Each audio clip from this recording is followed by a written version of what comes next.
Tarde del elefante. ¿Recuerdas, Nick, la tarde del elefante?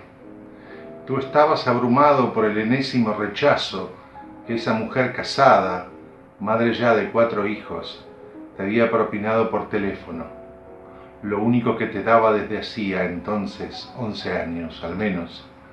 Cuando eras soltera te lo decía en la cara y estabas irritado, de veras enojado, porque llegué 1 hora tarde y te dejé sola en la enorme Nueva York por otra hora más entregado a ti mismo.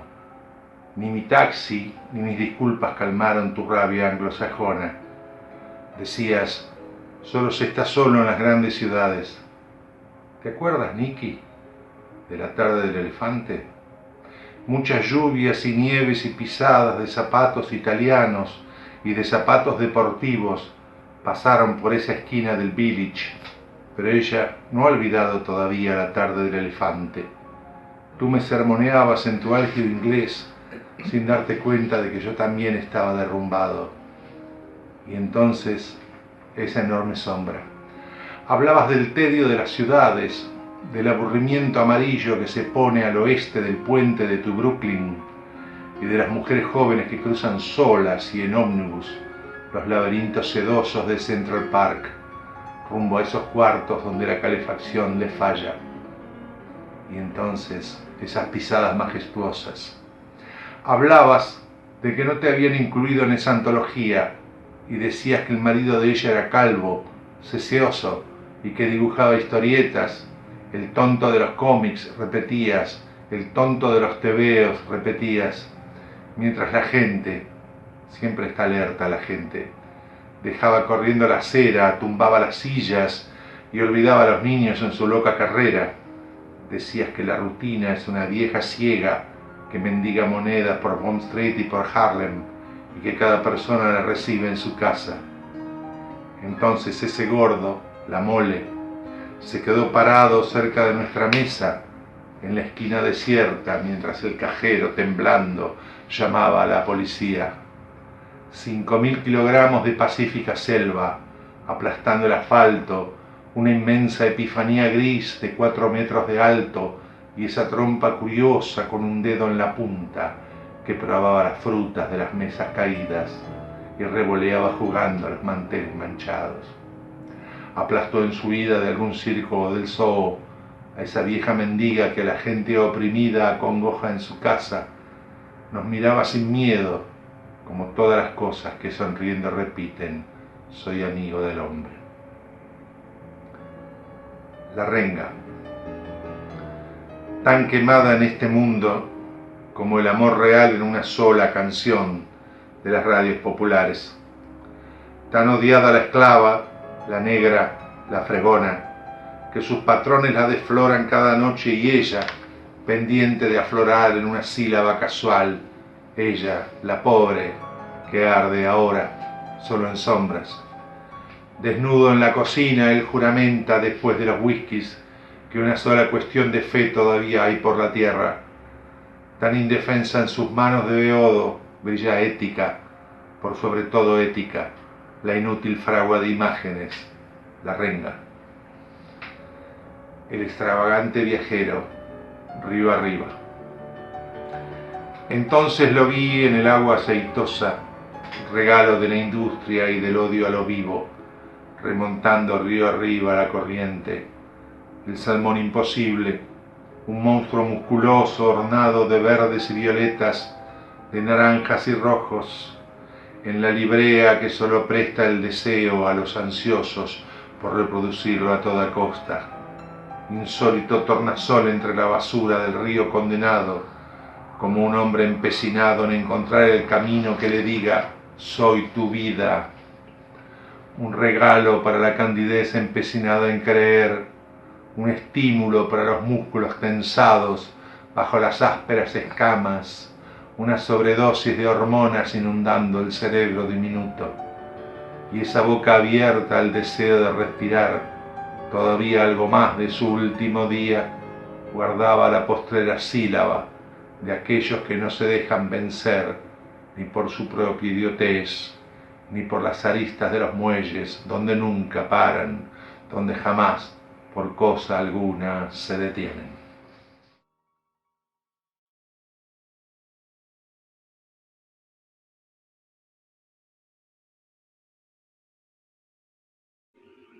Muy buenas tardes a todos. Soy Milvia Lata y estaré moderando esta lectura de poesía latinoamericana. Quiero agradecer a la Feria del Libro de Frankfurt por abrir estos espacios.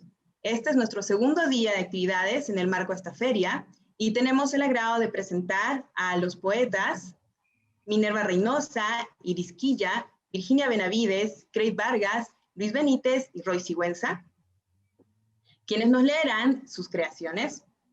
Es especial para nosotros contar con ustedes, ya que con muchos de ustedes hemos compartido en el Festival Tea Party, ¿verdad? Nos hemos conocido y con algunos estamos compartiendo ahora en nuestra nueva sede aquí en México, ¿verdad? Entonces, vamos a tener hoy 2 rondas de lecturas. Ahora daremos paso al poeta argentino Luis Benítez. Él ha recibido, entre otros reconocimientos, el premio de la Fundación Amalia Lacroze de Fortabat, Primo Premio Tusculorum di Poesía, Premio Internacional para Obra Publicada Macedonio Palomino. Sus obras han sido publicadas en Argentina, en Chile, España, Estados Unidos, Francia, Inglaterra y Uruguay. Su último poemario publicado se titula The Afternoon of the Elephant and Other Poems, que fue traducido por Alocati y George Franklin y publicado por Katana Editores en Estados Unidos este año. Entonces, dejo con ustedes a Luis Benítez. Muchas gracias. Mi mayor agradecimiento a esta casa, a Sinosargo Ediciones, a Milvia por conducir el encuentro, a los colegas Minerva Reynosa, Roy Sigüenza, Virginia Benavides Avendaño, Craig Vargas Gómez, Juan Carreño e Iris Quilla por su talentosa compañía. Es un placer estar con ustedes. Dedico los poemas que voy a leerles al gran poeta venezolano Rafael Cadenas, 90 años, quien era candidato al Premio Nobel de Literatura 2020. Para Cadenas, mi homenaje. Las persianas. Cada noche me dices que ponga la mayor atención en dejar bien cerradas las persianas. El casero perfume de la cena aún no se desvaneció. Nuestros ojos todavía no se abrieron dentro del sueño. Pero antes es preciso repetir esa cotidiana precaución, no por el alternado ataque de los vientos y las lluvias, ni por el sol siguiente. Las persianas deben estar bien cerradas para que nada entre nosotros ingrese como un insecto, llevando entre sus patas un veneno exterior, algo que corte u obstruya los puentes que tan cuidadosamente hemos tendido durante todos estos años entre tú y yo. Eso es, sí, exactamente eso, para que no entre ningún insecto. Tengo planes para el pasado. Tengo planes para el pasado que contemplan el uso de gasolina y un solo fósforo, aún sabiendo que contiene materiales incombustibles, como esas gastadas momias que conocí en vida y yacen allá atrás, todavía con el corazón latiendo. Sería mejor que la memoria dejara sus tareas. Su día libre sería el mío y así, de la línea de montaje, ella levantaría los ojos para atisbar, siquiera por un momento, el paso silencioso del presente, esa visita que ya se va. Tengo planes para el pasado. Escupirlo con desdén irresponsable contra un muro cualquiera, dejarlo pegado como un chicle allí donde quede bien oculto, o bien mascarlo como una vaca lo hace, inmóvil al costado de esa ruta vertiginosa, hasta que pierda todo sabor y pueda tragarlo sin peligro, mientras los días pasan, llevándose todo por delante. Tengo planes para el pasado, solo porque es lo único que posiblemente se puede modificar. Haute couture, alta costura. No hay profesión peor que la de los diseñadores de moda. Esos que dictaminan convencidos si para esta prolongada temporada el largo de los versos debe llegar hasta la rodilla o bajar hasta los tobillos. Sus ágiles manequins desfilan luego por todas las pasarelas disponibles, semejantes a enormes frutillas, un gran salmón encarnado, trastabillando sobre altísimos zapatos, o parecidas a ridículas cacerolas vueltas abajo, listas para el prometido aplauso de la repetida, tediosa novedad. Si el cómo debe estar medio desnudo, si corresponde que se vea el qué.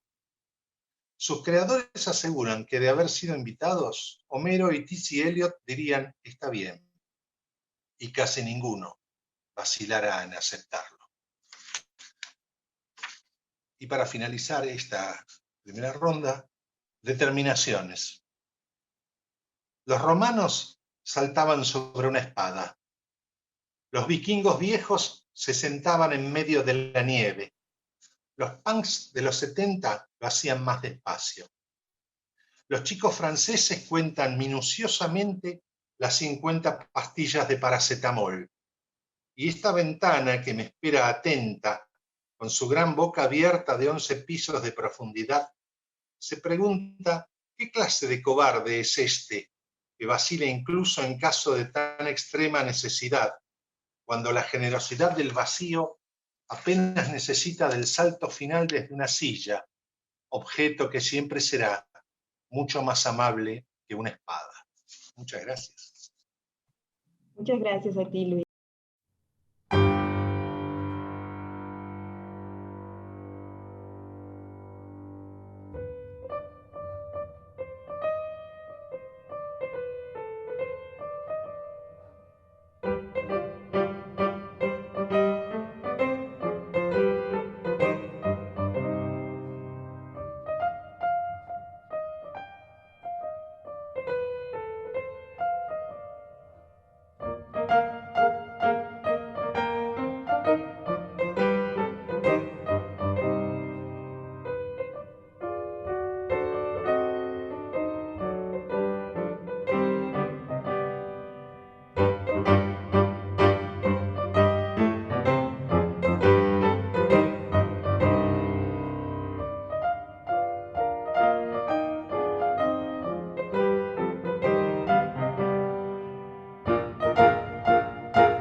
dopo che sono si vede se è stato noi la sera scorreva i giorni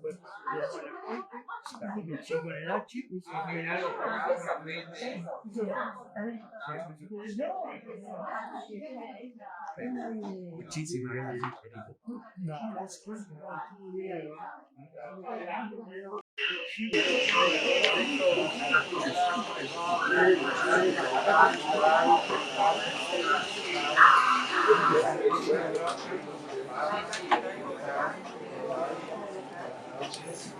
Hola, ¿qué tal? Buenas noches. Buenas noches, ¿cómo te va?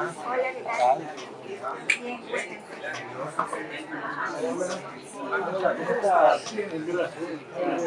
Bien, Hola, ¿cómo te va? ¿cómo está usted? Muy bien.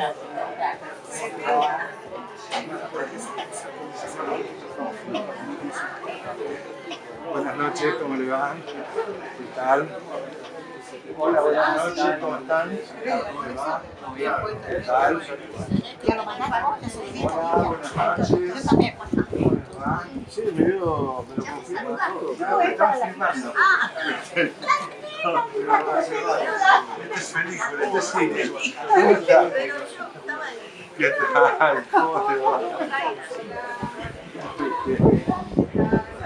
Hola, ¿cómo te va? Muchísimo gusto. Encantado. Hola, ¿cómo va? ¿Qué tal? Muy bien, muy bien. Traje la revista. Sí, mirá, qué bueno.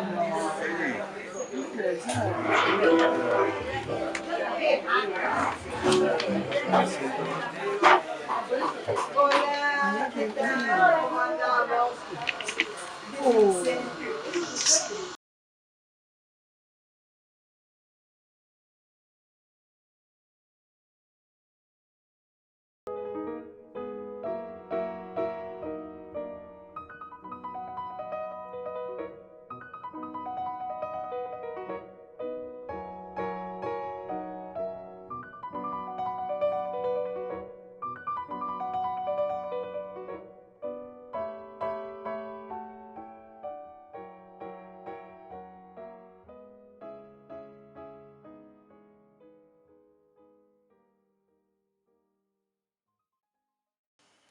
Hoy hablaré de la generación argentina del 80.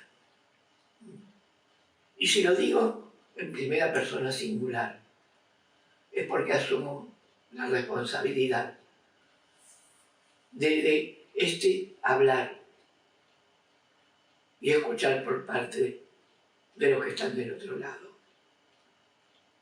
de esta realidad. Porque la generación argentina del 80, en virtud de sus magníficos componentes, recubre las anteriores generaciones argentinas y no argentinas.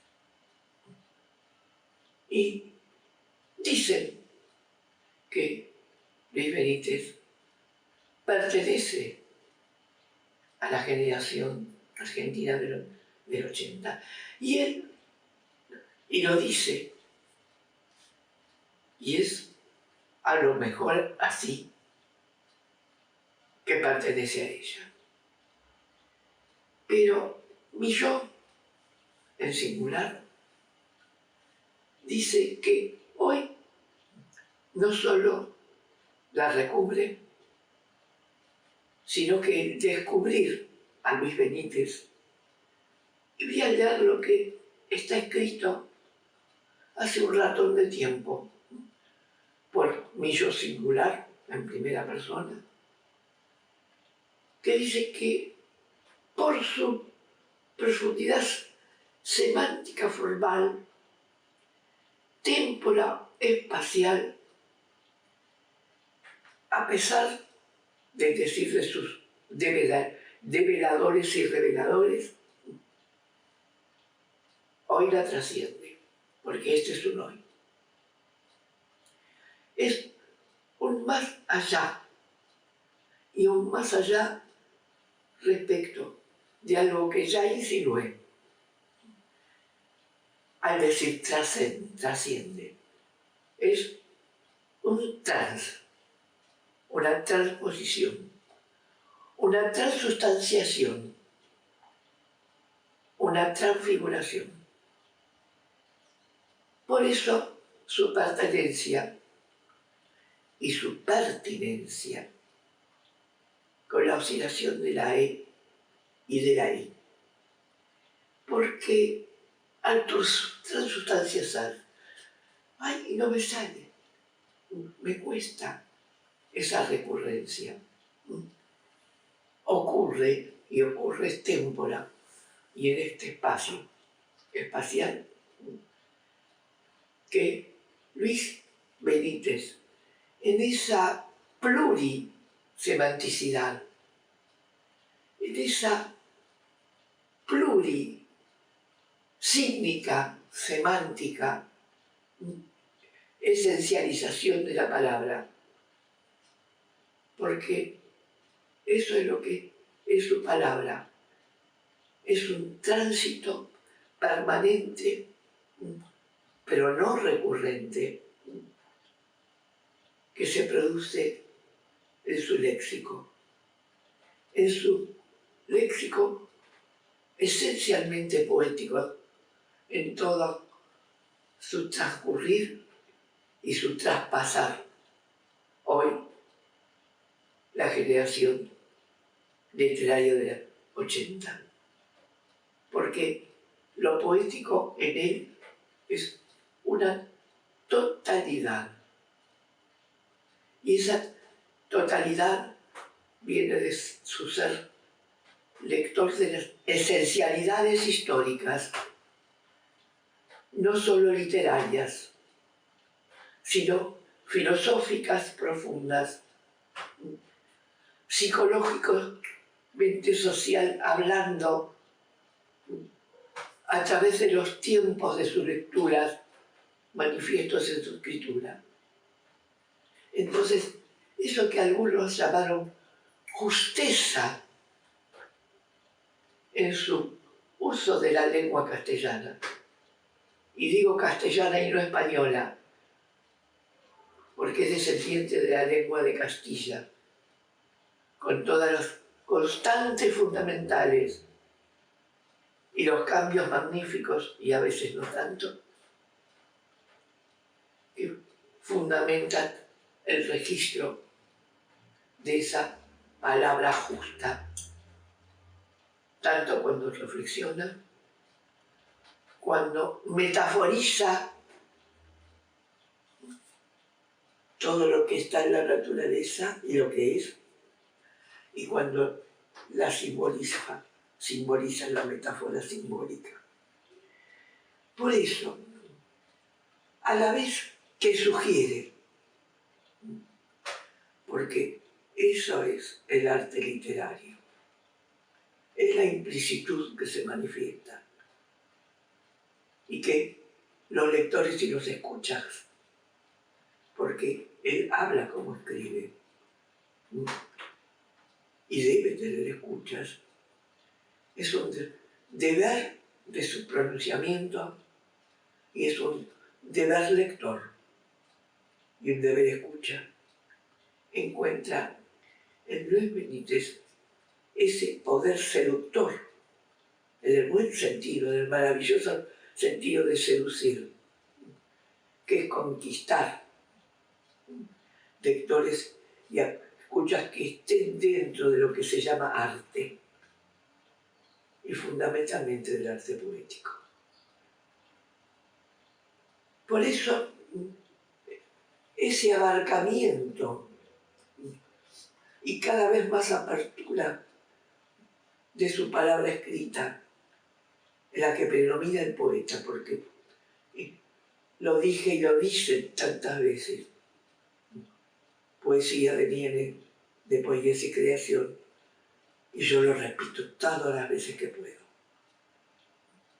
Ese arte creativo, que es más que creativo, de acuerdo con ese uso de este término, es creador y creacional, es lo que hace que lo semántico, formal, plurisígnico, pluri, en todos los aspectos, sea una realización en este Luis Benítez del que hablamos en este momento. Y acá lo digo en plural, porque en mi voz intentan surgir las tantas voces del Luis Benítez, invitando a todos a leerlo, a escucharlo y también a escucharlo y a leer lo que dicen de él. Y cuántas coincidencias, y esa es la maravilla. Siento que acá van a dominar y predominar las diferencias. Qué audacidad, audacia, y me rectifico, iba a decir otra cosa, sonora, semántica, abriendo todas las posibilidades para que existan lectores creadores. Y digo más, la reina de las figuras que postuló Aristóteles hace tantos siglos es la metáfora. Ese más allá de la palabra en sí, que incita, sugiere y forma parte de todas las artes, a escuchar, a leer lo que dice de Luis Benítez y lo que dice esencialmente él. Con Luis Benítez, querido amigo, es una amistad de muchos años y con muchos proyectos en común, entre ellos el Café Literario, que comenzamos en Montserrat en el año 92, con Antonio Aliberti, Julio Depré, y que bueno, posteriormente, a raíz de la muerte de Aliberti, lleva el nombre de él. Bueno, con Luis encaramos este proyecto, un poco con la idea de hacer un muestreo de la poesía contemporánea, no solo de Argentina, porque siempre han venido poetas del exterior, en la cual nosotros le hemos dado cabida también. Después, paralelamente, llevamos a cabo el Encuentro de la Poesía Argentina, en 5 ediciones, en los años 90, y contaba que posteriormente llevamos a cabo el Encuentro de la Poesía Argentina en 5 ediciones, en el Centro Cultural Catedral, posteriormente en el Foro 2000, en un lugar que estaba en la Avenida Santa Fe, y luego en la Dirección de Bibliotecas Municipales, un proyecto muy interesante en la cual convocábamos a poetas nobles con poetas consagrados en mesas de lectura compartidas, ¿no? Y que también fue en ese momento algo muy importante porque no había muchos ciclos en Ciudad de Buenos Aires, ¿no?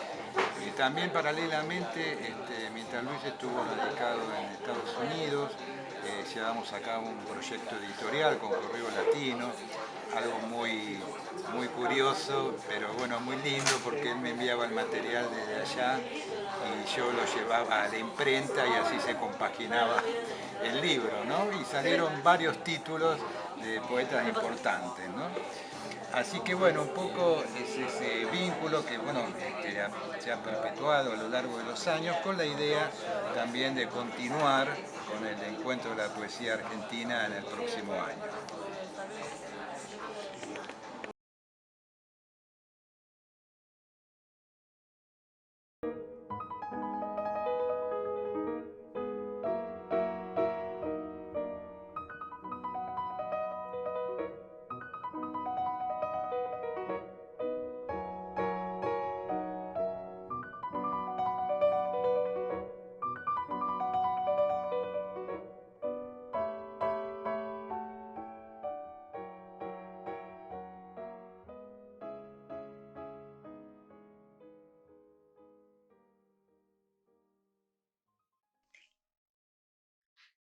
¿Estoy bien para la grabación? Excelente, ¿a quién esperamos? Oh, nada más y nada menos que a Luis Benítez. Hola, Luis. Hola, bien, no sé, empezamos de me siento acá. Pero, por supuesto. Bien, bien. Este, ¿Qué nos trajiste? bueno, mira, lo voy a poner por acá, este fue el primer libro que publiqué, Poemas de la Tierra de la Memoria. Se publicó el 6 de enero de 1980, así que por lo menos cronológicamente fue el primer libro que yo publiqué, ¿no? Pero entonces no es casual, porque en 1980 nada más y nada menos. ¿Qué comienza ahí en ese 1980? Sí. ¿Una nueva qué? Y sí, no, bueno, comienza una nueva generación. Eh, fue recibido de una manera que ahora le extraña mucho a los poetas jóvenes, porque en aquel tiempo por ahí tardaban 9 meses en publicarte la crítica, pero los matutinos más importantes publicaban reseñas. Parece increíble, ¿no? Publicaban reseñas sobre primeros poemarios. Salían los matutinos, que bueno, ya conocemos de cuáles estoy hablando, salían críticas de poesía. Y no podemos decir qué matutinos especialmente o alguno de ellos. Bueno, Clarín, La Nación, La prensa. La Prensa, sí, funcionaba así. Parece increíble. Yo ahora los autores jóvenes no me creen y les tengo que mostrar los recortes amarillentos de 1980, ¿no? sobre libros de autores de mi generación. ¿Tenés esos recortes? Sí, en alguna parte están. Qué bueno sería ponerlos en páginas y darlos a luz, incluso Sí. por este medio. Sí.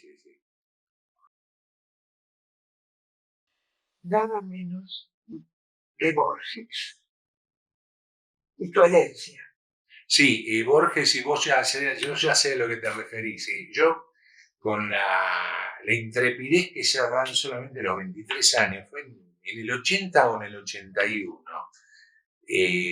yo estaba en la Sociedad Argentina de Escritores y me lo encontré a Borges solo, en el bar del tercer piso. Él estaba solo tomando un guindado, una bebida de hombre mayor de la época.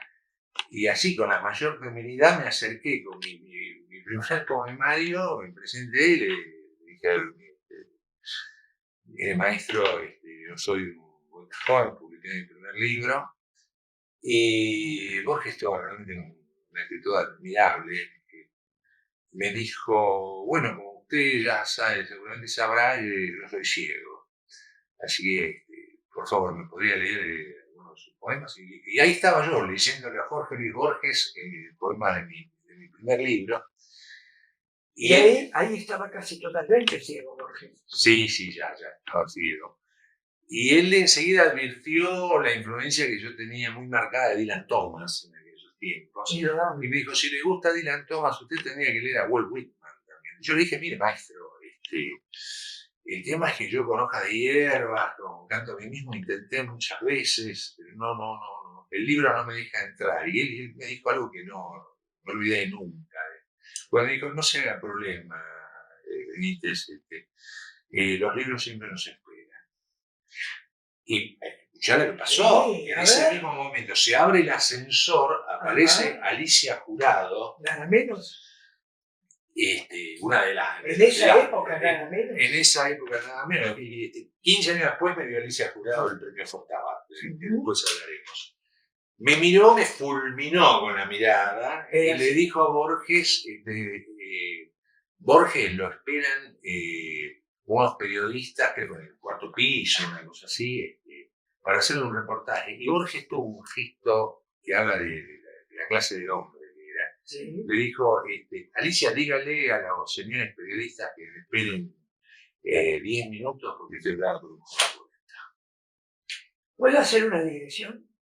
Sí, claro, por supuesto.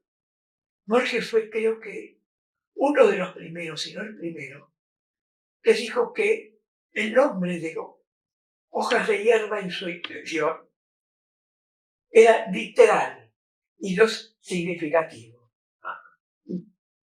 Que Song of Myself no era Song of en castellano, sino que en profundidad era Song of, que era el canto de mí mismo.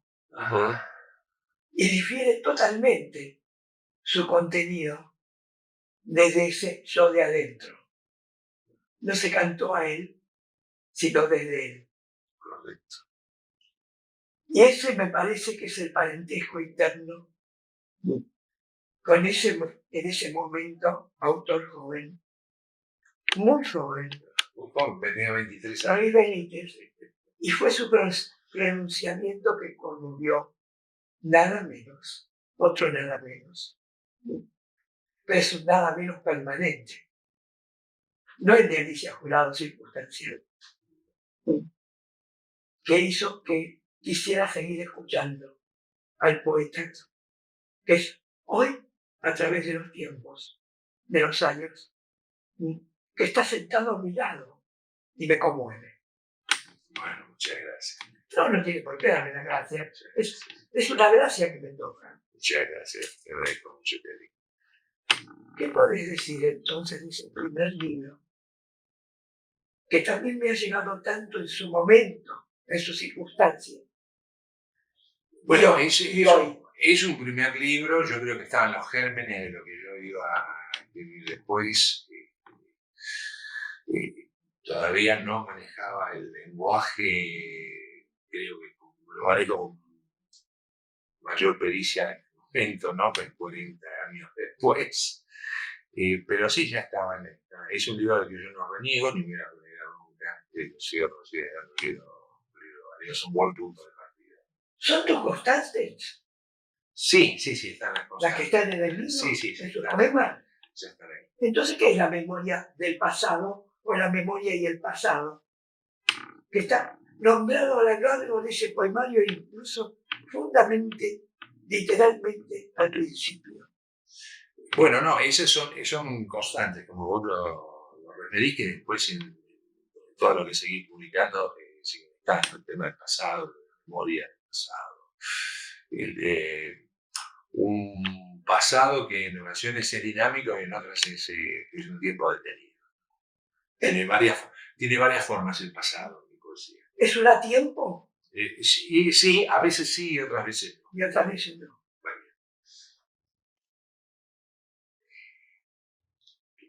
La poesía de los 80 tiene una peculiaridad y es, en primer lugar, la aparición de los neos.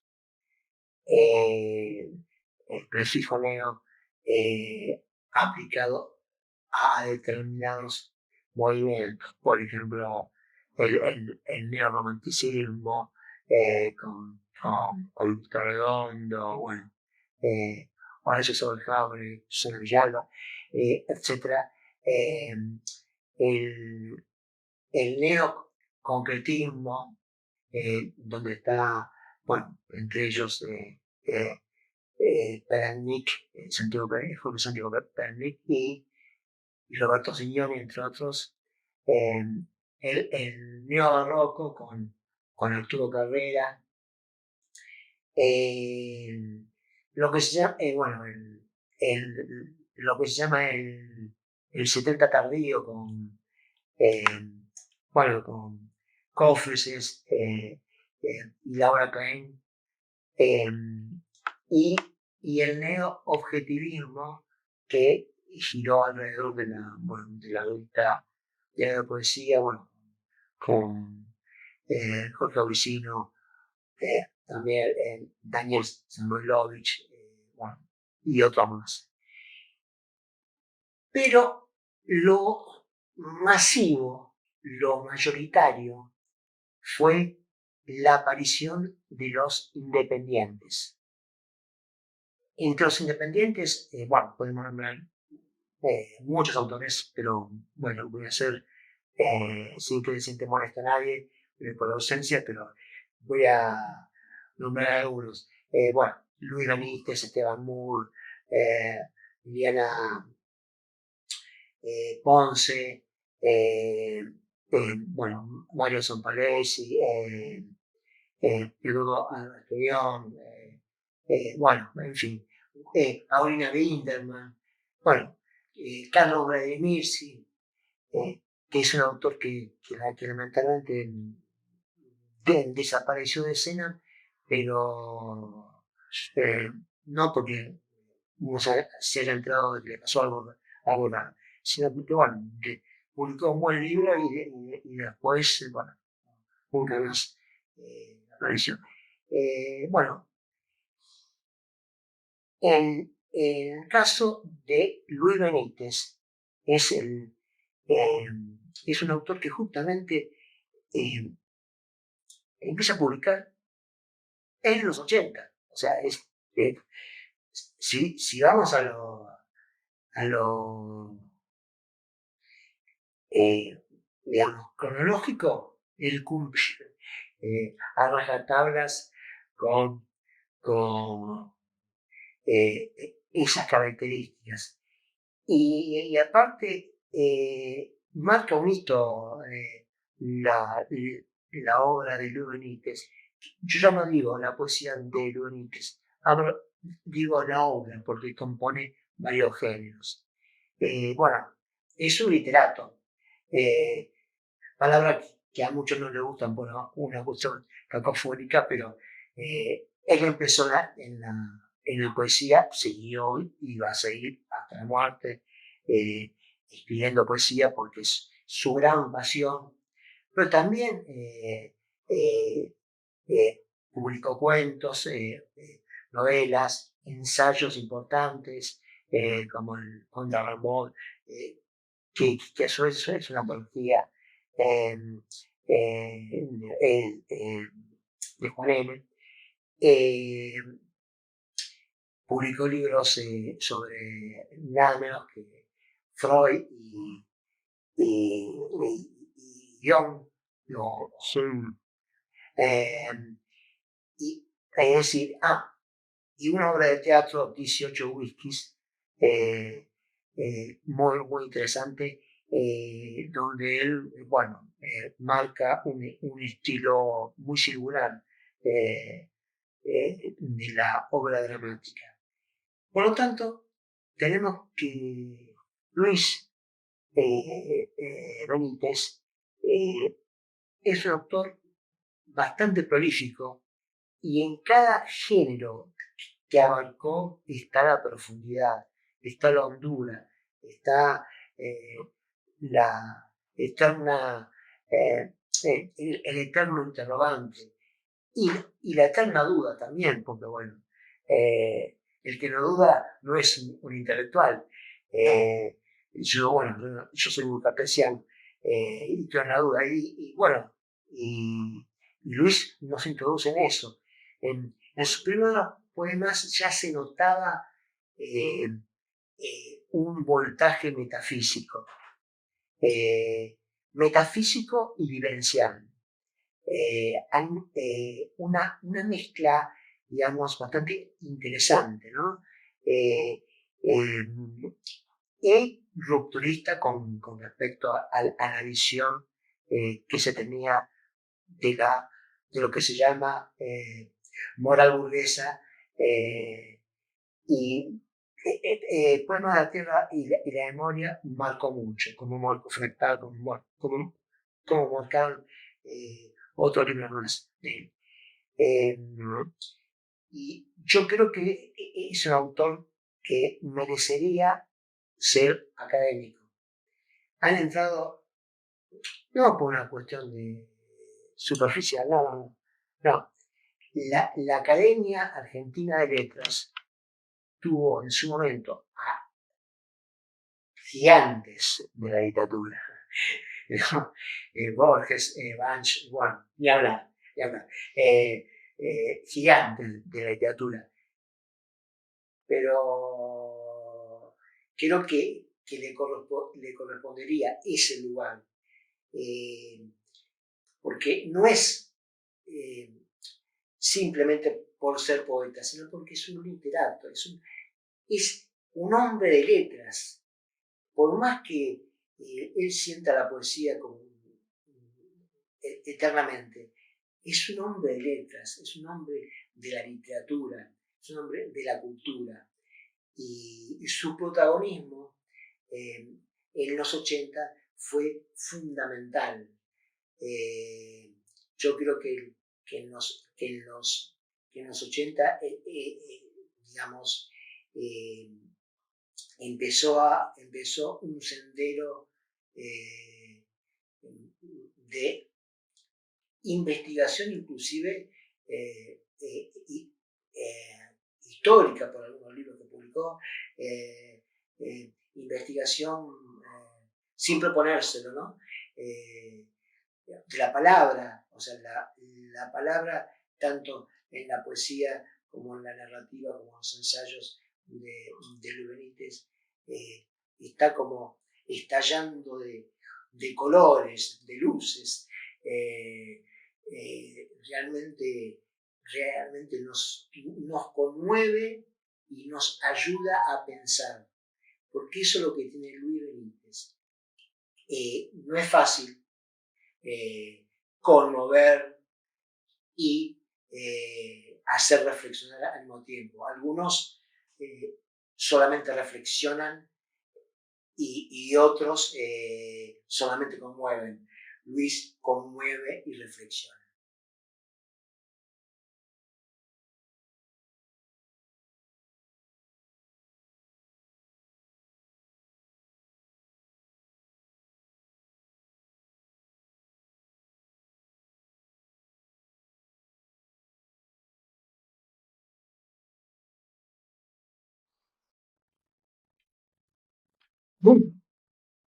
Amaso junto con lo polifacético, lo polimorfo,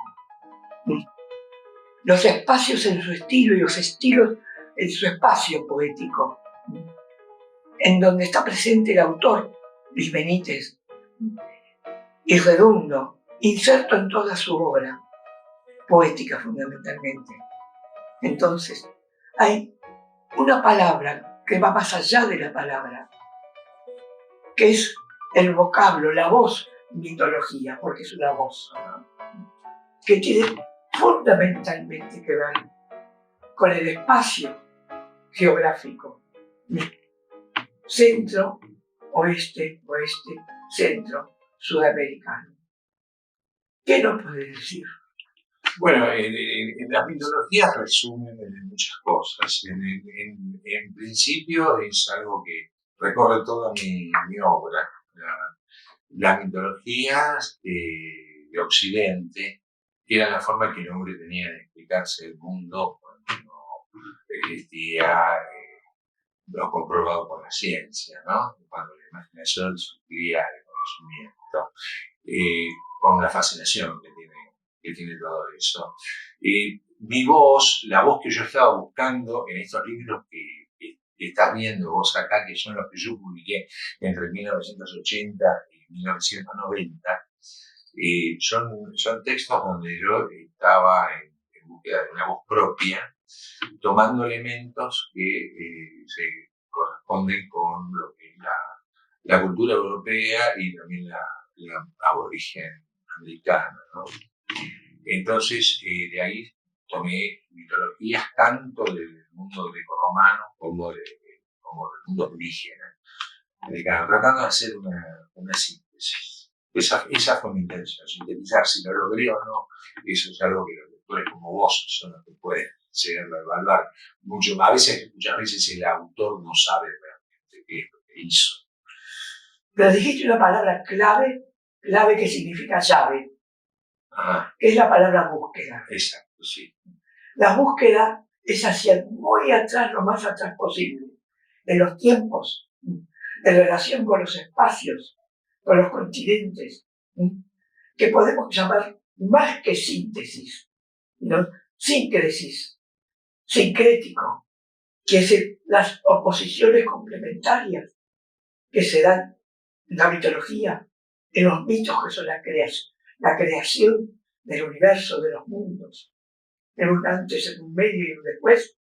Sí, sin duda, sin duda. Y uno lo que hace al escribir es repetir ese acto de creación. Lo que yo buscaba era un objetivo ambicioso, ¿verdad?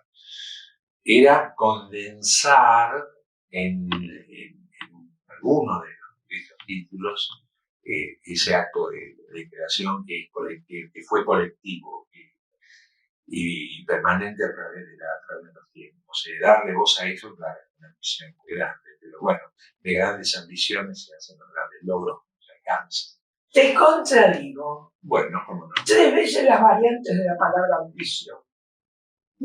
En profundidad, yo lo llamaría la búsqueda en relación con el anhelo. Ajá. Que es mucho más profundo que el alcance de la palabra ambición, que se proyecta más en lo externo y busca lo externo. Bueno, anhelo es deseo también, ¿no? Y más profundo que él. Claro. Más interno y más del alma. Sí. Poética. Sí. Bueno, lo que me impulsaba a escribir es el deseo. Es ese tipo de deseo. El deseo de esa síntesis de la que yo te hablaba antes. Que yo no creo que en estos libros que estamos viendo, que son de esas 2 décadas, del 80, del 90, lo haya alcanzado. Estaba en tránsito. Esto es para mí poesía en tránsito.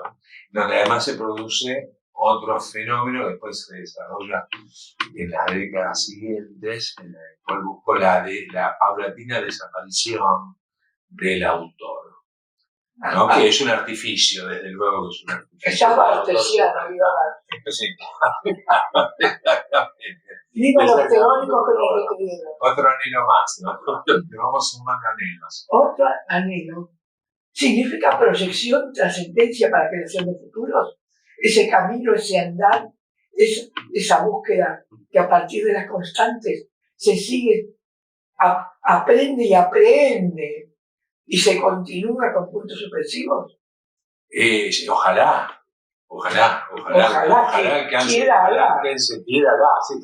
al que alcance esa meta. Yo lo considero no alcanzado en estos libros que estamos viendo acá. ¿Pero está en camino o no? Estamos en camino. Perdón. Por eso uso la palabra tránsito. Yo le pido a los lectores y a partir de nuestros escuchas, aquí, que penetren en la obra de Luis César, sus comienzos en sus libros iniciales, que la continúen y descubran más allá de Luis Benítez esa proyección y ese ojalá que también ha buscado en Oriente, además de Occidente, ¿sí o no? Sí, en Oriente también, sí. Empecé a ampliar la escala de grises en búsqueda de otras tonalidades. Pero fundamentalmente creo que desde mi punto de vista es más bien una poesía centrada en lo que son las mitologías propias de Occidente. Y vuelvo. Y especialmente, ¿o no? Esta América que nos cobija. Sí, también, por supuesto. Nuestra América es rica en mitología. De hecho, bueno, hay poemas donde lo aludo directamente a mitos y a personajes reales o imaginarios de la América precolombina. Eso es cierto. Es muy cierto lo que tú dices. ¿No te falta bucear y tratar de ver si encontrás mitología argentina? Bueno, la mitología argentina está incluida en la gran mitología mexicana, mitos muy similares. Creo yo, ese es mi punto de vista, ¿no? Como yo lo veo. ¿Y dónde nos encontramos más especialmente? ¿Has buceado? ¿Está en tu obra? Bueno, lo que sucede es que toma en cuenta que nosotros no tuvimos, salvo en el norte de nuestro país, por influencia inca, a eso iba. No tuvimos lo que tienen los mexicanos, lo que tienen los peruanos, los bolivianos, esas grandes civilizaciones.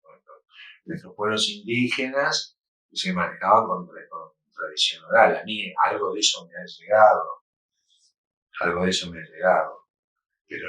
pero no tenés un corpus como el que encontrás en la civilización azteca o la inca. Pero tampoco están espacialmente, geográficamente descubiertas. Sí, lamentablemente es cierto lo que vos me decís, es cierto. Entonces bucear en esos terrenos no es tan fácil. Y no es eso que ha producido en los escritores argentinos, chilenos, uruguayos, digo especialmente, este sincronismo paralelístico que el buceo nos ha remitido más al norte por ausencia de. Sí, puede ser, es posible. Nunca lo pensé desde ese punto de vista, pero sí que es probable. Sí. Qué bueno pensarlo para tu próxima obra. Sí, bueno, sí, las próximas obras tienen por ahí otros nortes, ¿no? En este momento en que estamos hablando, bueno, en 2023. Pero es mi provocación por mis ausencias. Sí, bueno, vos sos una gran provocadora. De mí misma. Luis, ¿y después qué? Y después me fui a vivir a Nueva York. I met Luis in 1992. I was in Argentina for the wedding anniversary of my aunt and uncle, the 50th wedding anniversary. And then I met him, and he brought me to these extraordinary cultural events, music, people reading. And so while I was doing all these things with my family, which were very beautiful, I had this other world where I was doing things that were actually closer to the type of things that I normally do and that I really live for. And he was, at the time, just this extraordinarily generous and warm person, which he is still today. A year later or so, he came to New York, and we really spent quite a bit of time together. He came and worked with our magazine, and then, which I started with Arnold Sacker and Shelley Haven and Marguerite Bunyan, and we started it in 1987. And we also had a discussion group that met, I'm not sure now how, because over the years it changed, either twice a month or once a month or whatever, and he was part of that also. And over the years, we've communicated and have had a lot of warm interactions. We hadn't seen each other for all these years. And then for a little period of time, or maybe even a few years, we fell out of touch.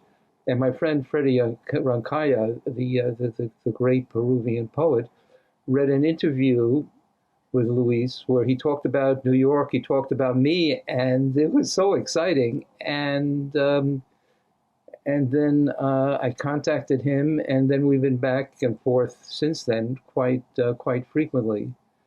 And he has this extraordinary ability. Not only is he an incredibly beautiful writer, he also nurtures other people's work.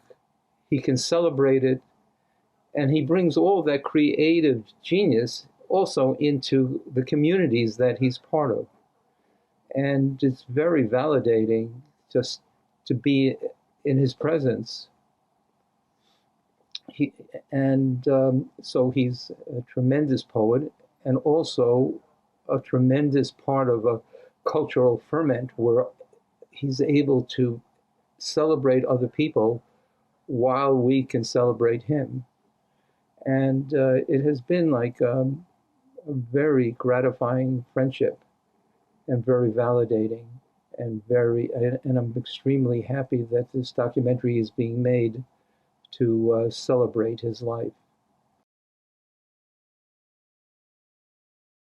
Sí, este es el primer libro que me publicaron en el exterior en 1993 en México.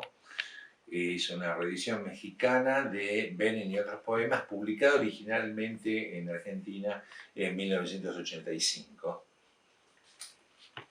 ¿Cuál es el contenido incluso de este título que se registra y se manifiesta dentro del poemario?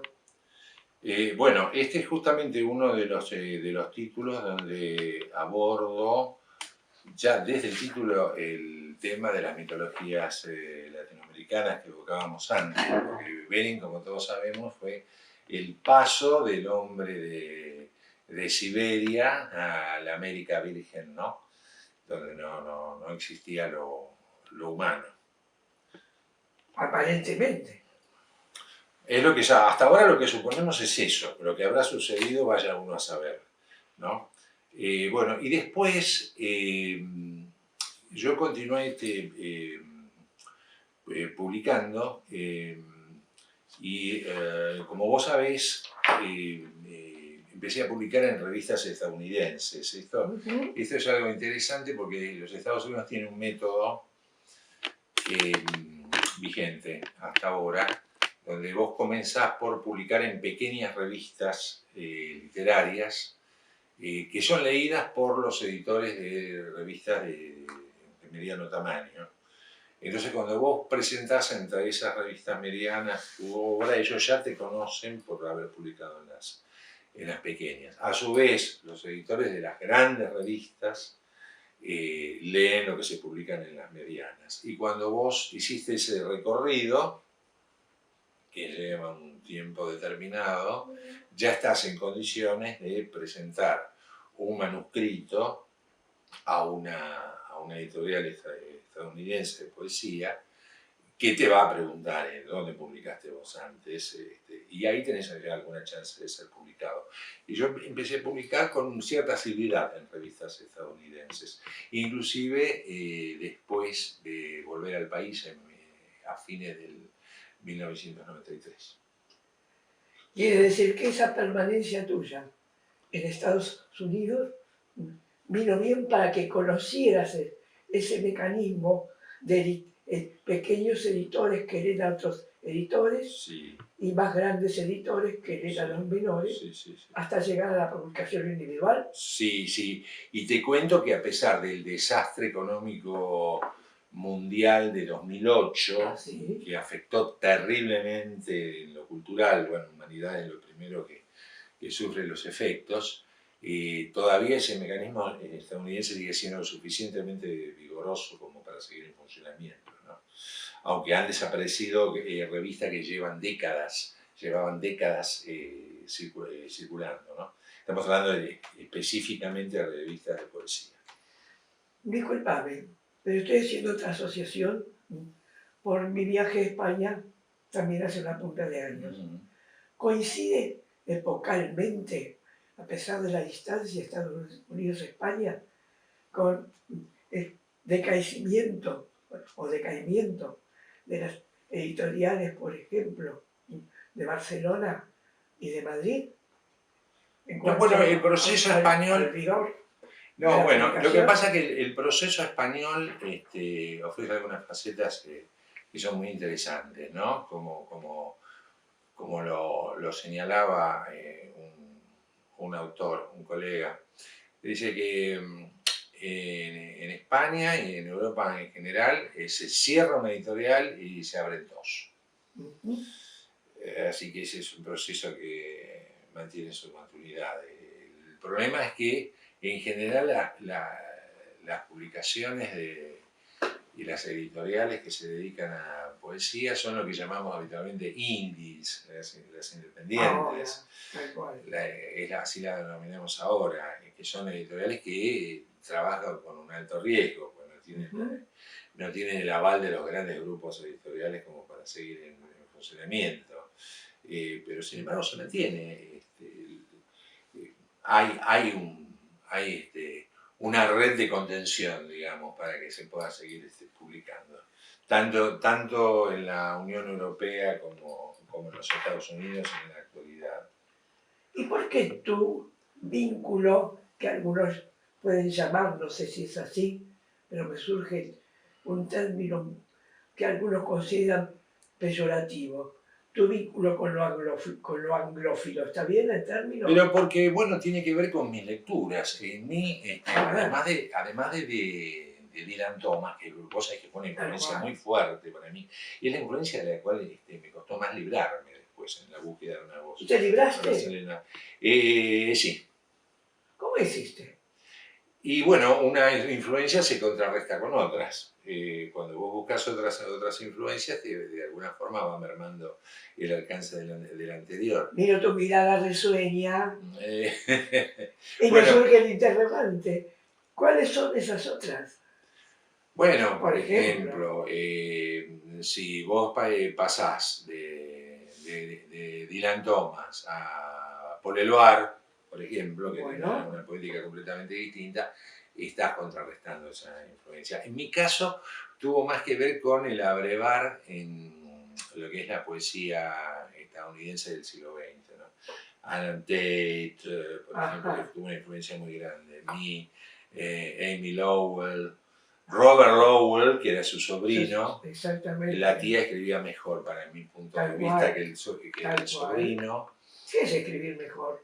Y escribir mejor es conocer mejor aquello a lo que te vas a referir, a los núcleos de sentido, y saber mejor cómo decirlo en poesía. Ah, es trascender, no sé cómo decirlo, y no me sale con ese salir léxico, fluido, poético, contenidista y de forma. Sí, absolutamente, sí. Vos sabés que forma y contenido en poesía son cosas que no se pueden separar, porque están, como decía muy felizmente Vicente Huidobro, están como la madera en el árbol, no se puede sacar la madera sin destruir el árbol. De la misma forma, ni el contenido ni la forma pueden ser extraídos del poema sin destruir. Gracias, porque cuántos verseros no se dan cuenta de eso. Bueno.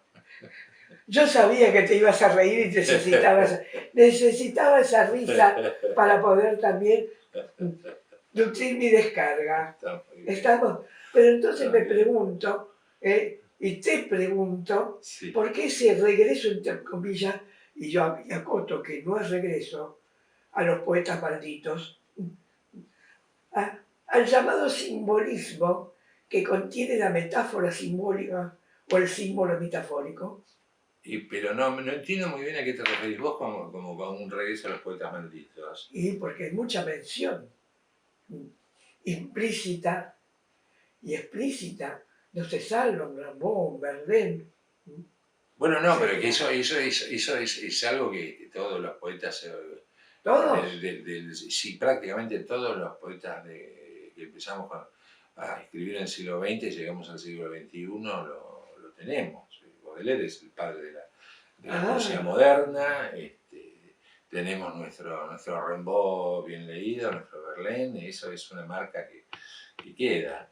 Lo que pasa es que, bueno, los poetas latinoamericanos, yo creo, es mi punto de vista, somos aquellos que pudimos sintetizar las influencias tanto de la cultura europea como de la estadounidense y la propia de nuestro mismo subcontinente. Por eso creo que la poesía latinoamericana en su conjunto tiene un enorme futuro y tiene un gran aporte para hacer. Bueno, esa es la razón de el estar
Soy Luis Benítez de Argentina y voy a leerles mi poema titulado Cyclone Valley.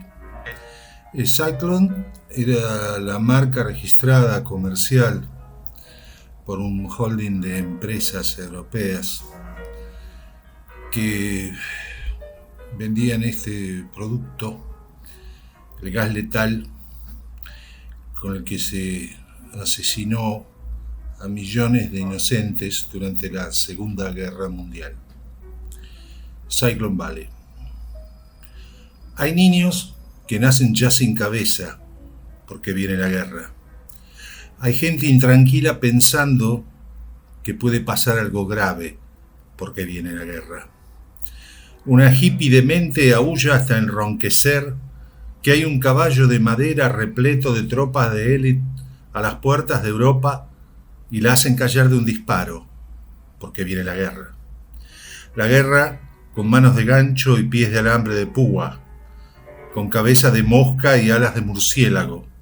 La guerra que mira fijo y es alta y larga como una cordillera frente a tu horror liliputiense. Se espera que de un momento a otro Adolf Hitler abandone su escondite, se quite el disfraz y se arranque la máscara de goma para hablarnos cara a cara por todas las cadenas internacionales, porque viene la guerra. Hay parejitas apuradas por casarse, comprar la casa y el automóvil, pronto tener hijitos y muy pronto divorciarse, porque viene la guerra. La guerra que reza por la paz, mientras compra y vende acciones. La guerra que se cree santa y el último recurso tras las buenas intenciones.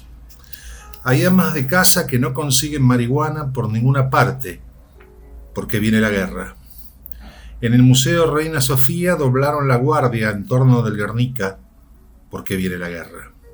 En Roma se presentó un proyecto para cubrir de tierra el Coliseo, el Monte Palatino y el redondo y pequeño templo de Hércules, porque viene la guerra. Hay un renovarse de esperanzas en los rascacielos, donde todos zumban entrando por las ventanas y frotándose las patitas de alegría, porque viene la guerra. Hay un resurgir del nazismo, el fascismo y el vampirismo, porque viene la guerra. El Honorable Congreso de los Estados Unidos de Norteamérica se reúne en sesión plenaria y permanente y alguien escribe en su teléfono móvil: esta noche tampoco me esperes para cenar, Jenny. No hagas preguntas que no puedo contestar. Te amo a ti y a los niños, Jenny.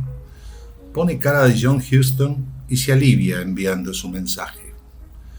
No hay dos sin tres, no hay dos sin tres, no hay dos sin tres. Repiten los que trabajan la huerta en los manicomios y las enfermeras corren por las píldoras. Un Mussolini descafeinado se despereza en cada mujer y hombre de la tierra, porque viene la guerra.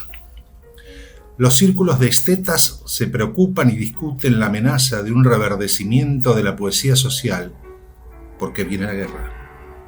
Hay 20 millones de refugiados expulsados para siempre de nuestra especie, porque viene la guerra.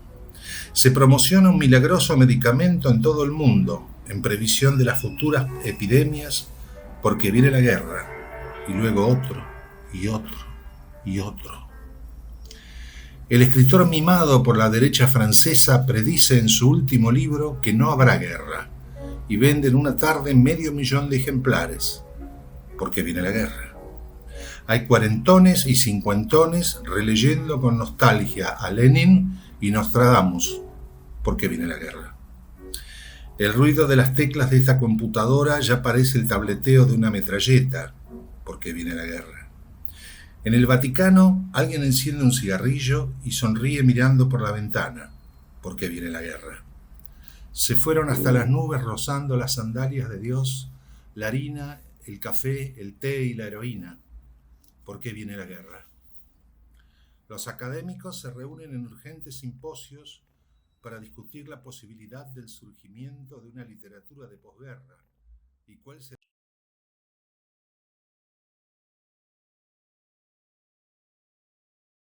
Escribir un poema es reparar la herida fundamental, la desgarradura, porque todos estamos heridos, nos dice la inefable Alejandra Pizarnik.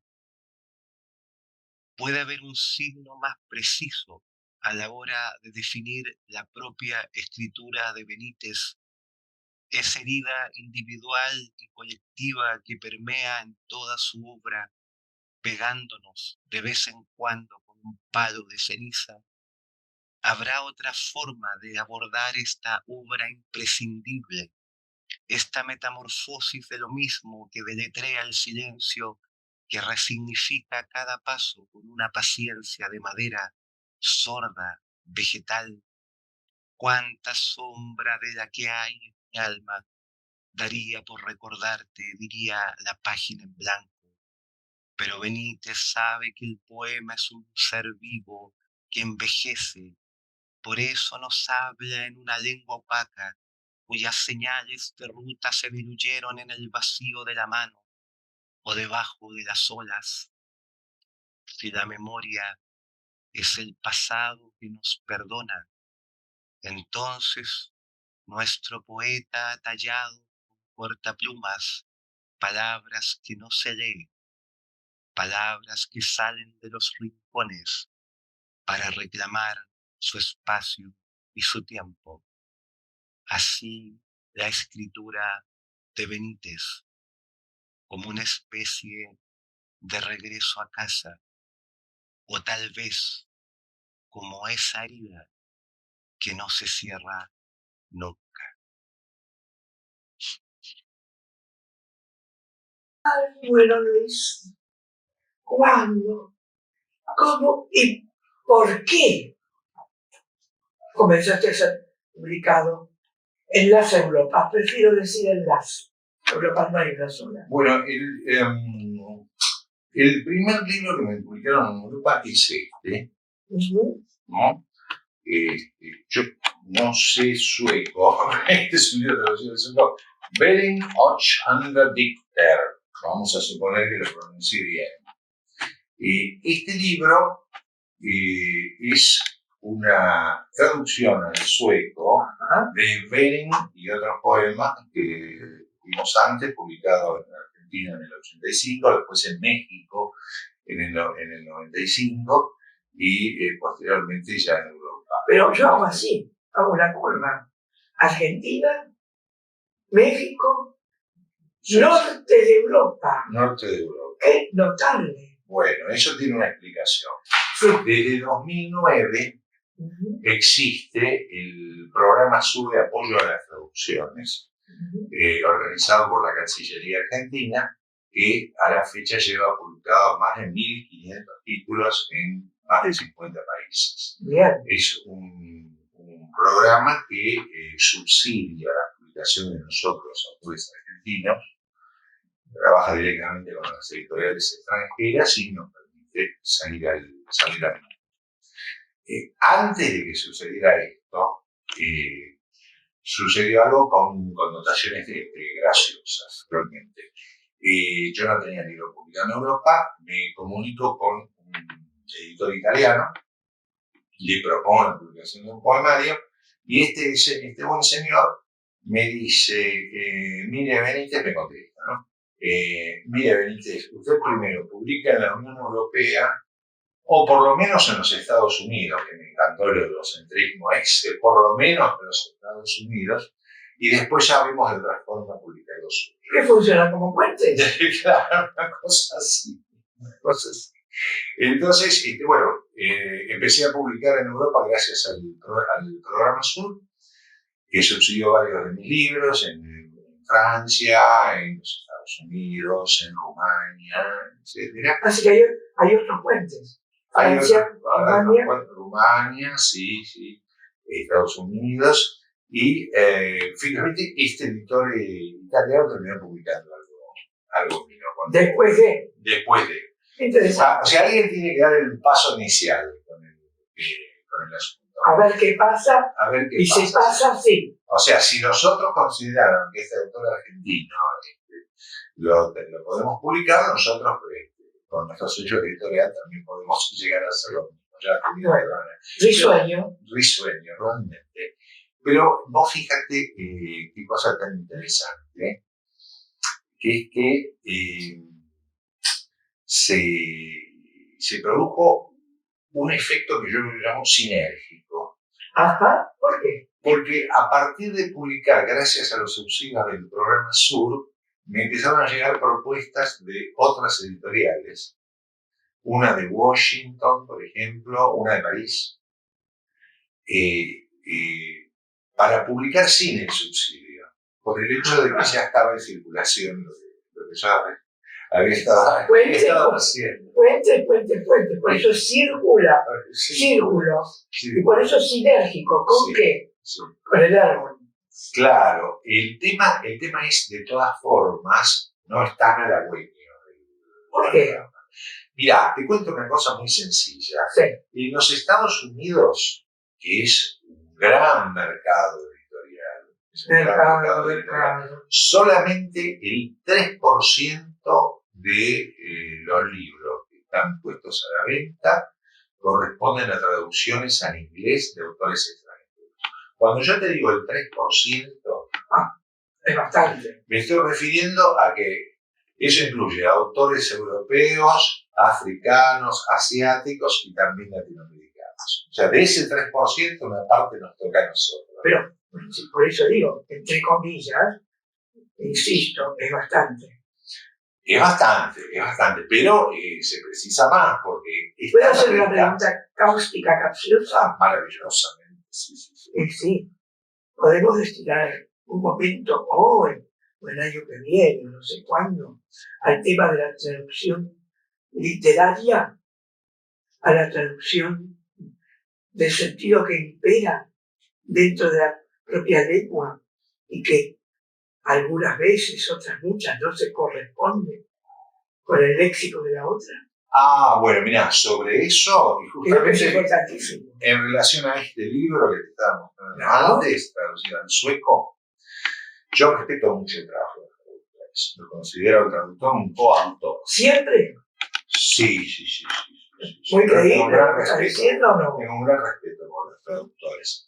Me sucedió con este libro, A ver. la traductora, Mariana As, creo que se pronuncia así, ¿En qué lengua? en la suya, en sueco, me escribió explicándome las diferencias entre nuestra lengua, el español, Fundamental, Watson. y el sueco, que es muy lógico y muy preciso. Muy sistemático. Muy sistemático. Entonces me mandó un cuestionario de 50 preguntas para poder hacer la traducción de este libro. Qué interesante, qué rico que es eso. No, y además, qué seriedad, ¿no? Qué Sí. seriedad la de la traductora. Ay, me interesa muchísimo ese punto de vista. Notable, sí. Un trabajo muy serio. Ajá. Sí, bueno, es una gran traductora. Sí. Pero ya que hablamos de Borges así, muy salpicadamente, me voy a arriesgar, así me tiran miles de piedras. Mejor traducción de Flores de Hierba de Walt Whitman fuera de León Felipe, en México, que la no pretendida literal de Borges. Ajá, mira, no lo sabía. Querido, te doy algo para buscar y relacionar respecto de este tema de la traducción. Fue una de las pocas cosas no felices, a mi entender, y no voy a decir a mi simple y pobre entender, a mi entender, respecto de la relación entre lenguas, sobre todo respecto de lo poético, psicológico, filosófico, situacional, social e individual. Y respecto, sobre todo, sobre la mirada poética a la naturaleza que lo rodeaba a Walt Whitman. Te doy la relación para que veas qué plaza en tu obra desde el punto de vista de la traducción y qué meritorio es este planteo inquisidor en el buen sentido del inquirir de la traductora sueca. Es importante tenerlo en cuenta. Sí. Y esto me lo enseñó nada menos que un pensador grande argentino, Kovalov. Santiago Kovalov. Sí. Estoy haciendo relaciones con su traducción de Pessoa y otras traducciones de la obra de Pessoa Novelo, para que todas esas relaciones que son, como hoy hablamos, lo cognitivo, de conocimiento no superficial abstracto, sino el profundo filo psicológico poético. ¿Qué te parece? Ya que habla de toda la traducción y nada menos que de un libro. Bueno, yo siempre me pregunté, después al no conocer yo el sueco, el rumano, nosotros en la lengua muy traducida, hasta qué punto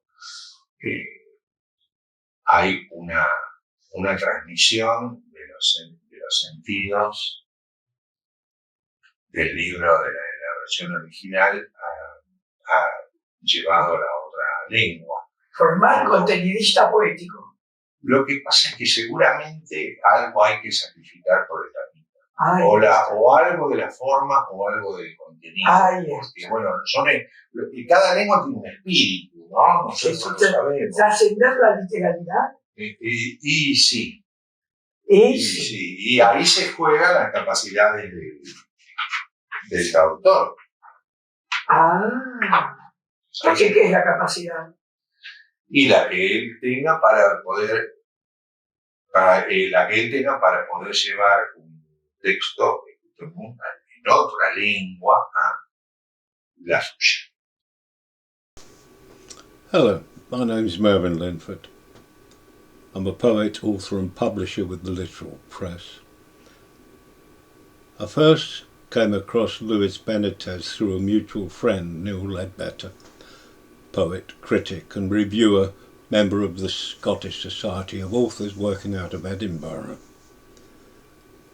At the time I was publishing a magazine in paperback called Literal Magazine, subtitled Nature and the Spirit, Unity and Diversity. When I first saw Lewis's work, when he submitted, I was immediately impressed by its craftsmanship and also the fact that as a Spanish speaker, his English was excellent. He was also not afraid of the metaphysical or universal themes and always said at a slant, elusive, not obvious. As we say in this country, show, not tell. Later on, he submitted a collection called A Short Poetic Anthology, and I was more than happy to publish his work. Nowadays I'm still publishing Literal Magazine, but it's in a new format. It's now online and published 8 times a year. Apart from poetry, it also publishes prose, artwork and photographs, all to do with nature, spirituality and the environment. Lewis is a regular contributor and a very welcome contributor at that.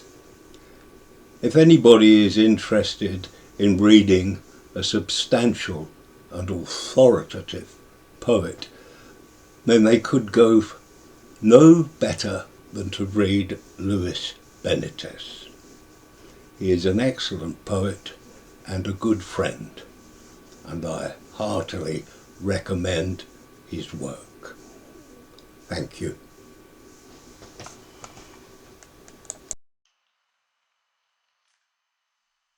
Pero, Luis, este libro publicado en 2008 en la Argentina por Elizabeth Auster, pronunciado así, ¿o no? ¿O es Auster en castellano? Sí, como quiera. Como quiera. Bueno, pero lo digo a propósito, porque estamos hablando de traducciones. Sí, claro. Así que, un argentino de ascendencia, así que, respecto de alguien no argentino que vive en Mendoza, ¿estamos? Primera antología de los libros de Luis. Así que, no fue que después se editó lo que acaba de decir Luis, la traducción inglesa. Sí, la traducción inglesa realizada por The Literal Press, por Mervyn Linford, fue posterior a la publicación aquí en Argentina, en el Editorial de Rosario, de Antología Poética realizado por Elizabeth Auster. Quiere decir que la primera antología argentina fue copia fiel de los libros de Luis. Sí. Y estamos otra vez en el cuestionamiento. ¿Qué tal la traducción, en este caso, al lingüismo? Bueno, fue realizada por Beatriz Alocati con un excelente trabajo. Un excelente trabajo. Y después hubo una traducción francesa de este mismo libro, en 2014. Más interesante, incluso lo sucesivo. Sí, realizada por el poeta Jean Dix, el poeta francés. Pero qué bien. Lo sucesivo en tiempo, en distintos espacios. Exactamente. Qué riqueza para los escuchas y los lectores que en algún momento de su vida puedan hacer confrontaciones poéticas. Mi primer acercamiento a la poesía de Luis Benítez fue creo, en agosto de 2003, en una lectura que se hacía en el Galpón de Lea, un lugar donde se hacían lecturas con frecuencia, y allí él leyó el poema La Zamba, que es parte de la excepcionalidad de su obra, porque se refiere a la historia argentina y latinoamericana, con una serie de recursos poéticos muy, muy interesantes que se pueden ver al leer el poema. En general, esto no es el eje de su obra. Si ustedes acceden a su trabajo, van a ver que la cuestión histórica, sobre todo la argentina, se decanta después hacia la narrativa, sobre todo en la novela histórica.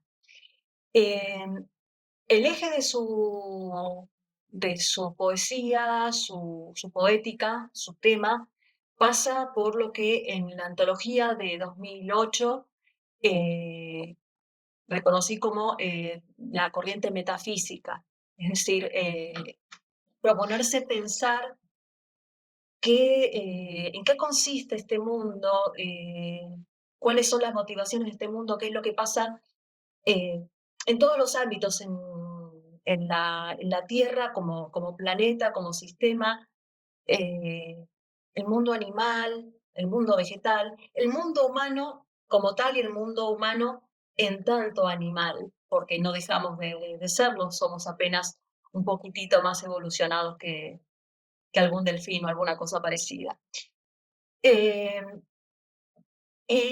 Yo creo que lo más importante de Benítez es esto, el mantener este eje esencial, la mirada metafísica, la búsqueda de un sentido, más allá de la posición que tenga el yo narrador en la obra. En aquella época estaba buscando un corrimiento, una despersonalización como autor, como narrador sobre todo, pero con el correr de los años eso se fue modificando acorde con la tendencia general, con el estilo que se iba desarrollando, sobre todo en nuestro país, un regreso del yo a la poesía y una fuerte impronta de la poesía del yo.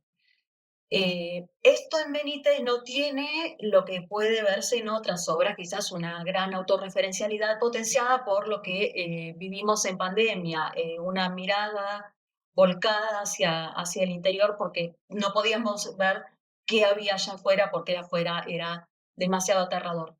Pero sí permite volver a posicionarse dentro de su obra con todos sus recursos, manteniendo este eje, manteniendo la intención de ver qué es lo que hay allá afuera, en qué consiste este mundo tan complicado, tan absurdo por momentos, tan incomprensible y tan apasionante a la vez.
Listo, bueno, ahora sí estamos, muchísimas gracias. Bueno, primero que todo, muchísimas gracias a Luis Benítez, a nuestro poeta de hoy, por la confianza, por la honra que ha sido para nosotros trabajar su obra poética de toda la vida, ¿no? Que no es solo un libro, quiero que hablemos de eso también en algún momento. Estamos hablando de yo le quise llamar cuerpo poético porque así lo sentí o así lo viví mientras lo leía. Una gran guerra habita las cosas, lo mejor de Luis Benítez. Lo vamos a estar presentando hoy. En breve les voy a estar hablando del libro, pero bueno, quiero hacer un alto en cada uno de los invitados que están hoy con nosotros y que nos acompañan en este momento súper especial de Aquitania, porque además es nuestro primer libro del año, es nuestra primera antología poética, es nuestro primer libro de poesía. También estamos a punto de cumplir un año en Aquitania, en abril cumplimos un año, así que esto lo tomamos ya como el inicio de las celebraciones. Bueno, Demián Paredes, Argentina 1978, es escritor y editor. Sus trabajos de crítica y ensayo fueron publicados en revistas y libros como Sama, Hispamérica y el volumen 12 de la Historia Crítica de la Literatura Argentina.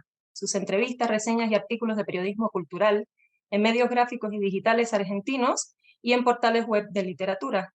Colabora regularmente en los suplementos Radar y Radar Libros del diario Página 12.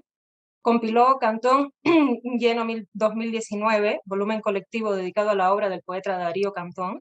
Publicó junto a Noé Dietrich, 7 miradas. Conversaciones sobre literatura, 2018. Nuestro Francisco Javier Inza García, Orihuela, España, 1975, es escritor, poeta, comunicador, abogado y docente. Licenciado en Derecho y Ciencias Políticas y de la Administración, máster en Urbanismo y Prevención de Riesgos Profesionales y docente. Actualmente maestrante en Estudios Avanzados en Literatura Española y Latinoamericana por la Universidad Internacional de La Rioja, UNIR, autor del poemario A la luz de mis sombras. Tiene otro poemario por ahí calentito a punto de salir que ahora no recuerdo el nombre. Tiempo de tambores. Tiempo de tambores.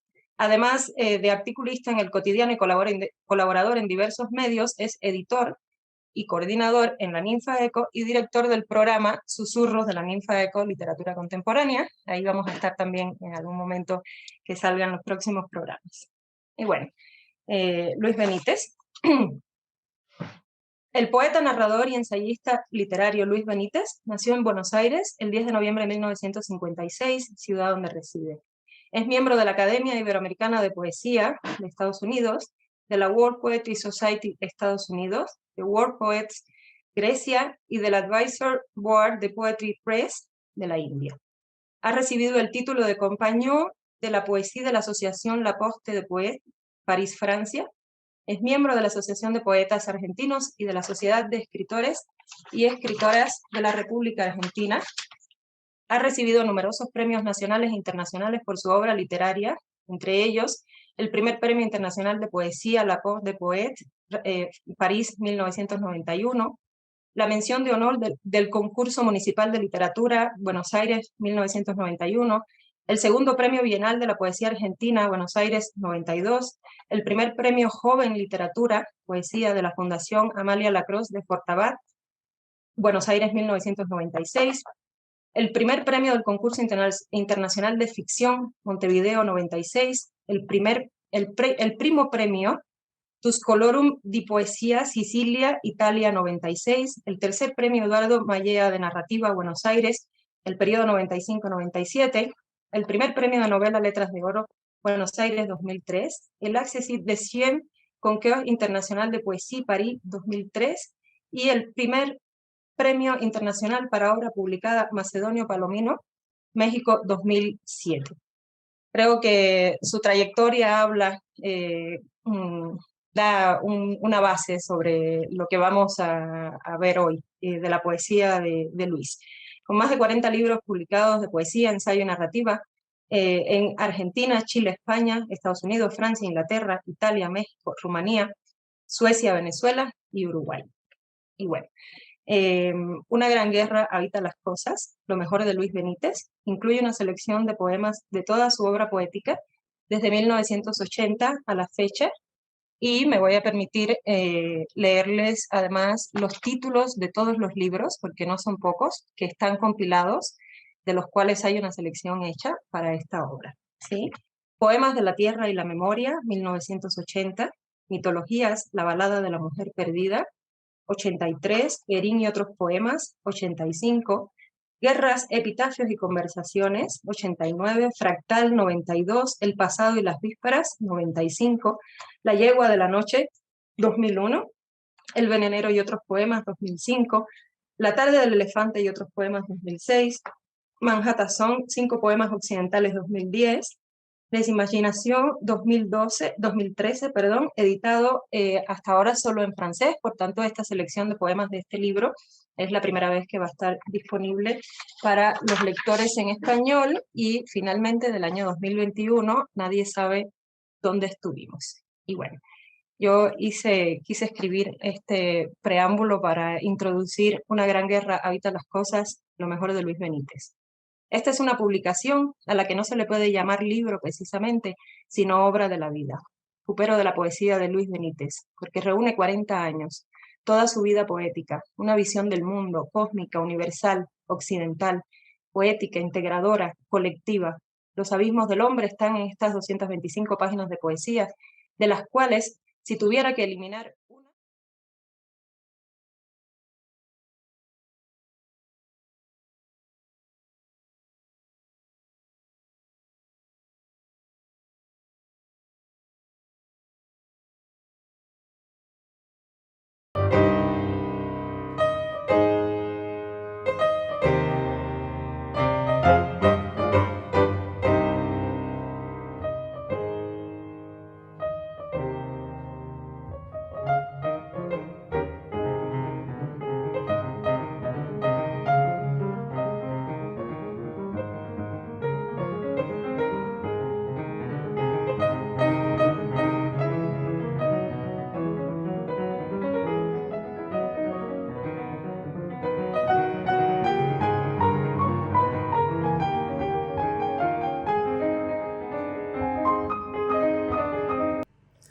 Hola, buenas tardes. Mi nombre es María Amelia Martín, soy la directora de Pro Latina Press, una editorial independiente con sede en New York que se creó con el objetivo de promover la obra de escritores latinoamericanos en Estados Unidos. Publicamos narrativa y poesía en español, traducciones al inglés y ediciones bilingües, con un interés especial en la obra de autores que escriben desde el interior del continente. En este momento estamos trabajando en la colección Gala de Poesía, que se lanzó con la publicación de La vida entera del poeta argentino Luis Benítez. La vida entera es una antología muy interesante porque reúne una selección de textos de los 11 poemarios publicados por el autor a lo largo de 42 años. Y en estos textos podemos notar los cambios sucesivos en la cosmovisión y estilo del poeta, así como también notar cómo se mantienen las particularidades discursivas que identifican y distinguen su poética. Una poética inteligente, profunda y conmovedora. Dramaturgo, ensayista, poeta, narrador, premiado internacionalmente y traducido a varios idiomas, elegimos a Luis Benítez para el lanzamiento de esta colección, que está integrada por otros destacadísimos poetas de distintos países, porque lo consideramos uno de los referentes más importantes de la poesía latinoamericana de la actualidad. Pero además de destacar el orgullo de que forme parte de nuestra galería de autores, quiero expresar mi agradecimiento más sincero por todo el apoyo que nos brindó desde nuestros inicios, ayudando a difundir la actividad editorial de Pro Latina Press en revistas literarias y en medios internacionales con los que colabora. Por todo lo que él representa, adhiero a la iniciativa de la realizadora cinematográfica Ileana Gómez Gavenosa de celebrar la trayectoria de nuestro admirado Luis Benítez, y me sumo a este reconocimiento a su inmenso e invalorable aporte a las letras latinoamericanas.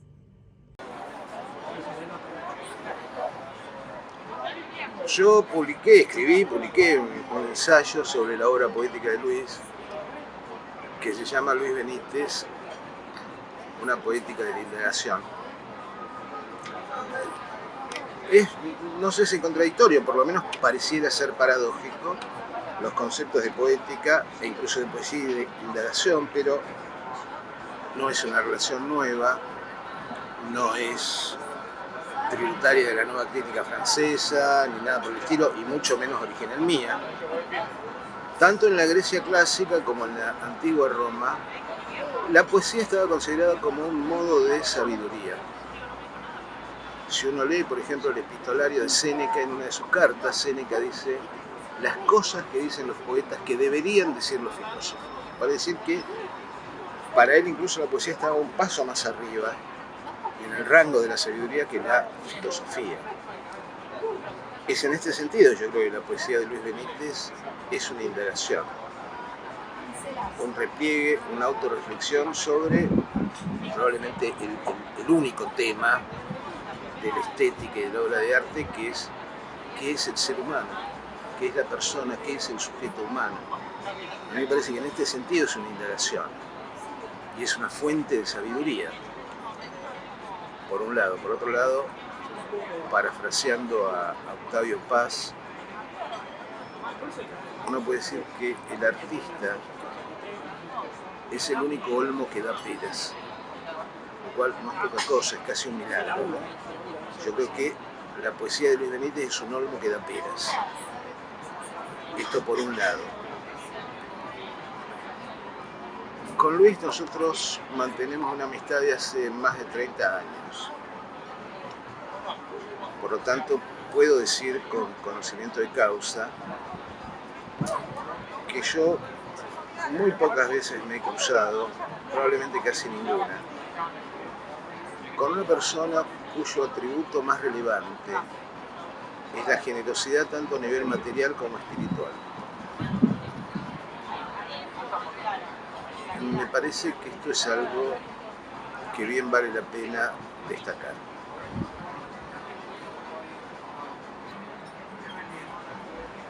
Cuando uno habla, o cuando uno trata, por lo menos, de transmitir la poesía como indagación, a mí me parece que fundamentalmente uno trata de referirse, algo de esto creo haber traducido en el ensayo. La pregunta, para mí es una pregunta fastidiosa, trivial. ¿Para qué sirve la poesía? ¿Cuál es la utilidad del arte? Útil en términos de utilidad real, de utilidad crasa y pura, es una heladera, una estufa.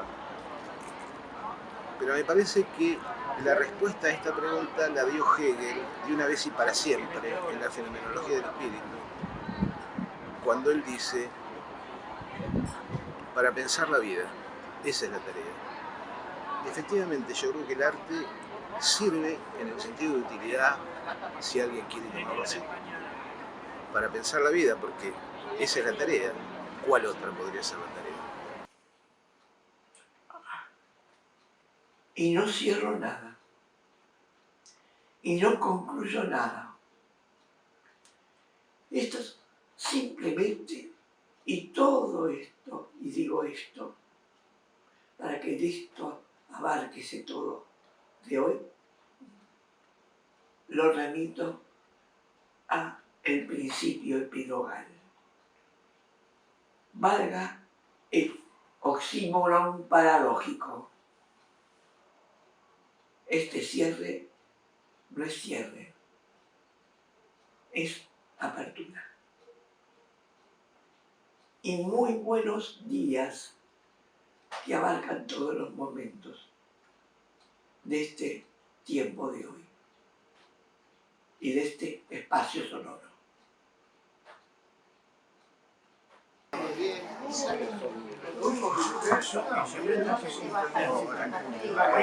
No, en la serie. La cera es súper redonda. Dice la combinación con el H.